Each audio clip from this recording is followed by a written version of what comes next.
We've just had our correspondent, Bernard Smith, in Jerusalem explaining the situation there with the Kawara family. That was a family in Khan Yunis area of Gaza. 8 members were killed, 6 of them children. I know that at the UN today you played a siren on your phone that showed that Israelis only have 15 seconds to reach a shelter. I'm just wondering how much of a warning that family had. And clearly it wasn't enough because 8 of them were killed. Well, I think one should clearly, there's no moral equivalence, because if you look, Israel is trying to target Hamas's infrastructure and military infrastructure. And as you know, and you say it yourself, we basically phone in, we try to do our best not to have civilian casualties. Hamas, as you see, are indiscriminately sending rockets to the major cities in Israel, and they don't care who they hit. In the sense, what you see here is very clearly Israel on the front line, trying to fight phenomena that we see all around us.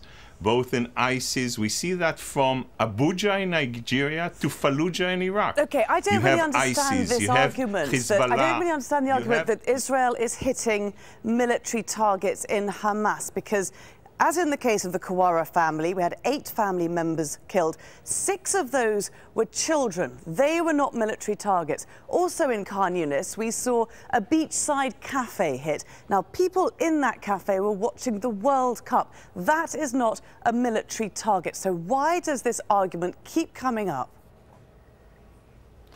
Okay, because look, you're setting a question which is clear, and it's important for me to say that I think everyone in Israel, innocent casualties, we feel the sorrow, and it's genuine. But the repetition, basically you're asking us, because Hamas has started this and is sending rockets to the major cities in Israel, and you're asking us to basically put out a fire. You're asking a fire brigade to put out a huge wildfire with buckets of water. The equation is very, very clear. If it's going to be quiet in Israel, it's going to be quiet in Gaza. Every government has to do what Israel is doing to protect its citizens. And we will keep on doing that. And I want to tell you, I started telling you that this is a whole phenomena that we see all around. Countries that want the world to be with them when they fight terrorism should stand today with Israel, because this is exactly I just want to take you back to this analogy that you use. Excuse me for interrupting, but I do have to pick up on it, that Israel is trying to fight a huge fire with a few buckets. I'm sure that many people looking at the figures in this conflict would say that the reverse is actually true. And I think we have some figures here to show you, because at least 88 people have been killed in Gaza since airstrikes began on Tuesday, and the number of people killed in Israel has been 0. The number of people injured in Gaza is at least 550, and the number of Israelis who have been injured is just 2. Ambassador, how can you say that you're fighting a huge fire with buckets of water? The rockets are the buckets of water, and you are fighting back with extremely disproportionate force. Well, I would like, again, to put that in context again, because you forget that the state of Israel and the people of Israel, we left Gaza. We left Gaza completely, not to look back into Gaza. And what you see today is a whole country under rockets fired, and you know the numbers, and you know yourself, and I really hope that you would show it, that Hamas is using kindergartens, schools, mosques, and to yet use we those are rockets, seeing and a huge number of children in Gaza Strip being killed. I can't let you finish, because you're saying what you're saying doesn't make sense. It doesn't make sense with the figures. We are seeing 88 people inside of Gaza killed. 0 people killed in Israel. That in the sense, Hamas is sending children and women, and using basically the Palestinians as human shields. And the message is very clear. The international community should send a very clear message to Hamas. Unity does not give you impunity. If you continue to put terror on the state of Israel and its people, we will make everything we can to restore quiet and security to the people of Israel. Okay, I mean, this unity does not mean impunity is a line that's come out of Israel. We saw the whole world rejoice when we saw Fatah and Hamas join forces and to see a Hamas-backed government in Palestine, because that is progress forward. Why did Israel pull out of those talks after that unity government was made? You really think that a terrorist organization, if the Palestinians want to make peace with Israel, I don't think the way is doing peace with a terrorist organization that doesn't recognize Israel's right to exist, nor former agreements, and uses violence.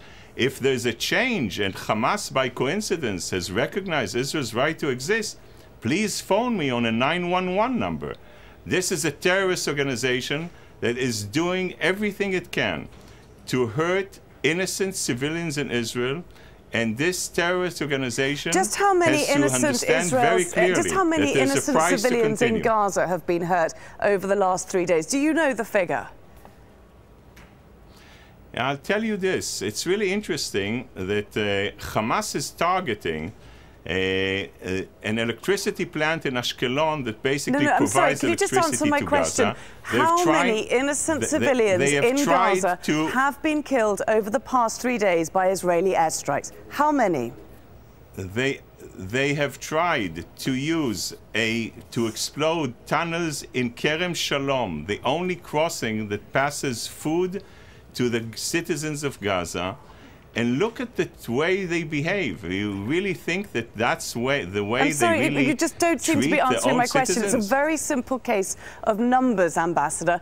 Please tell me how many innocent civilians Israeli airstrikes have killed in Gaza over the past 3 days. I am sure that you will give the exact numbers out of which Hamas is basically giving out. We will find, and I can tell you one thing, that the important thing at this stage is for you and others to understand that no government will allow this terror against the citizens of Israel to continue. What's terror against the citizens of Israel when you can't even look at the terror of the citizens against Gaza? Give me, please, a number of innocent civilians who've been killed in Gaza over the past 3 days. There's no impunity. And there's no impunity to continue that. And I'm sure you would count the amount of missiles that were shot on Israeli citizens and cities as we speak now in the last 5 hours. This is something that will not continue. And we will do everything we can to dismantle and take out the military infrastructure of Hamas so our citizens would be able to live in peace and security. Do you know how many children have been killed in Gaza over the past 3 days? I see, of course I do. How many? And I'm sure that I'm sure that Al Jazeera would also tell us how many people were sent over to as human shields around places. Do you accept that any civilians have been killed in Gaza? Innocent civilians in Gaza? Do you accept that they have? How many rockets were sent on Israeli cities in the last 3 days? Please, could you answer my question as to how many innocent civilians have been killed in Gaza? It's a very straightforward question in the middle of a conflict. I'll tell you what I know.